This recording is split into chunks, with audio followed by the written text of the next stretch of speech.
he knows his numbers to the penny is the thing about this. So it's not like he's just willy-nilly out there with the lawn care crew. And that's something I admire tremendously about you is your dedication to your numbers, and you know your numbers. And so this is a question I'm wanting to broach on this is how much money do you make?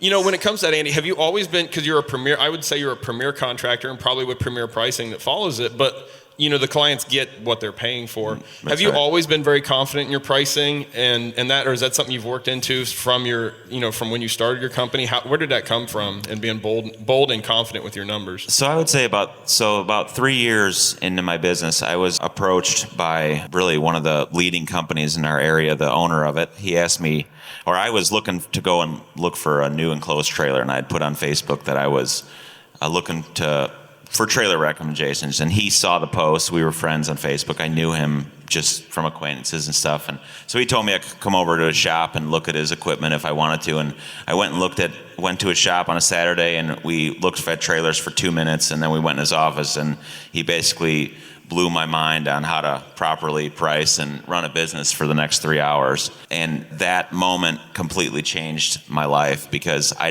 had only known where I had worked before, and I wasn't really involved in the quoting of work. I just kind of knew what I knew, right? So after that meeting, he really opened my eyes to how to price and how to bid with man hours and not square foot and all this stuff, and it really changed everything for me, how to properly charge for equipment. And so what Alex was saying about finding somebody that can mentor you a little bit in your market, that's like, he's a huge company in our area and really well known, and he was able to spend time with me, and since then we've had lunch all the time, and that really helped me in growing to where we are today. So yeah. And from that moment, is it one of those things where, again, like you said, the aha moment, a light bulb went off of like you immediately changed, like, because prior to that, were you not real profitable? Or No, we've always made money, but after that, I saw the value of having equipment. I saw the value of what we were doing, and I just slowly started changing things and knowing what we're worth and being confident in that, and knowing that not every job that's out there is the right job for me. And just slowly built on that, and continuing to add equipment and charging appropriately for that equipment because we're the ones taking the risk for owning that equipment. It just doesn't show up to the job site for free, all that stuff. So with that being said, then your new transition into this, was it you saw like a lot more profit potential that you were leaving on the table? Yeah. And then with that, the idea or the concept of how you deliver, was it like we have to step up even more so to the plate now of delivering premier level communication to our clients and product and all that? Like, what was, because I never see you install junk anything, no. Actually, have you ever been in a Harbor Freight before? Yes. You have? Really? Your shoes catch on fire, like your skin burn or anything? Yeah. But so where did that come, like, was that a new mentality of yours, or was that something that just developed, or was it always like, no, I believe even if I can't buy a lot, what I will buy is super high quality? Like, what's your philosophy there? I think it really comes down to like, we were doing really nice work, and I wasn't charging enough as much as I should be. But then at the same time, we had so many calls coming in. Eventually it was like, how am I going to slow the growth? Our whole company is built on being debt free, and I wanted to grow the company debt free. And the only way to do that is to grow slow. And so if I have so many leads coming in and I can't do all the work, the best thing to do is raise your prices and slow down the growth and slow down the amount of work. You know what I'm saying? Like, pick the right jobs for me. And so we slowly just continued to do that. And we have more work. I have more work than I can ever imagine doing right now. And it's really what someone's willing, you can't decide what someone's willing to pay for something. That's something I've learned a lot. Like, we all get in our heads of how much somebody's willing to pay for something, like what their perceived value of what the work you're doing is. So I've learned that a lot, especially in the last 3 years. Even just, I still question myself on when I'm pricing something. Like, man, and everybody knows, like, this year, every price is like, I just can't believe how much stuff ends up costing. The work is still out there, and if people believe that you're going to deliver the value, then you can't be second guessing yourself all the time.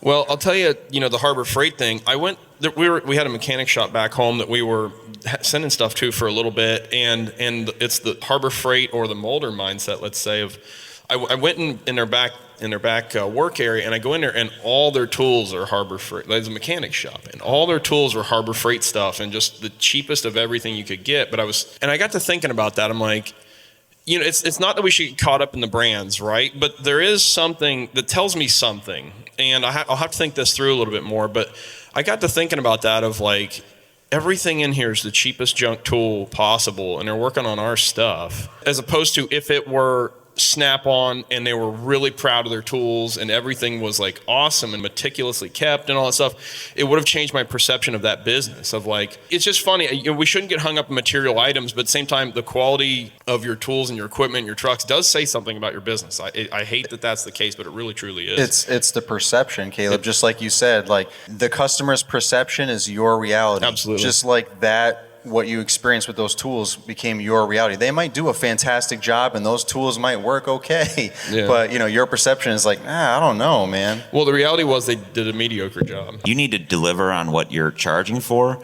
but there's so many shoddy fly-by-night contractors that people are dealing with day in and day out. When you do a good job, like that travels 1,000 miles an hour to the next person and the next person. And like, I think that's some of the value we continue to build on, is just doing what we say we're going to do and showing up every day and communicating really, really well. And it's the little stuff, cleaning up at the end of the day, parking your equipment how it should be. And it's not rocket science to be a really, really good contractor for your customer. Yeah, that's exactly right. So if you're not following Andy on Instagram, and you have a podcast too, by the way. Yeah, Mulder Life Podcast. There you go. So check that out. We can roll into some questions here, or I can keep going. If we've got questions, let's roll. But otherwise, okay, let's go. Andy, you cool? Let's do it. Yeah. So, all right. Our first question is from Colin. How do you determine the best sweet spot between installation and maintenance of each category? How much new landscaping you're taking on this year versus how much new maintenance you're going to take on? I only have one crew for maintenance, and I don't really have a desire to add more. It's about 10, honestly, one crew of maintenance is about 10% of our sales as a whole company. I'd much rather just continue to do more hardscaping and landscaping. It's more profitable, and I enjoy it more. But I don't really have like a formula for like how to determine. I just really don't have a desire to have more. I don't really want to be bigger than I am right now. I can't find the peeper as it is, so.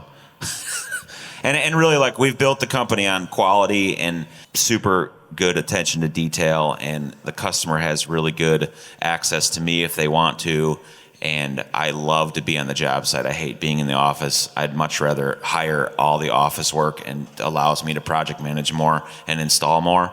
And so if I was to grow, I will immediately have to move into only project management and just going from job site to job site, because the only way to keep the quality up to how we're doing it, if we have to be able to deliver on the prices that we're charging, I believe, to warrant that. If I were to grow anymore, I would have to get off the job site. And I just that's my favorite thing, is to be out there doing stuff every day. And so that's where I'm at on that.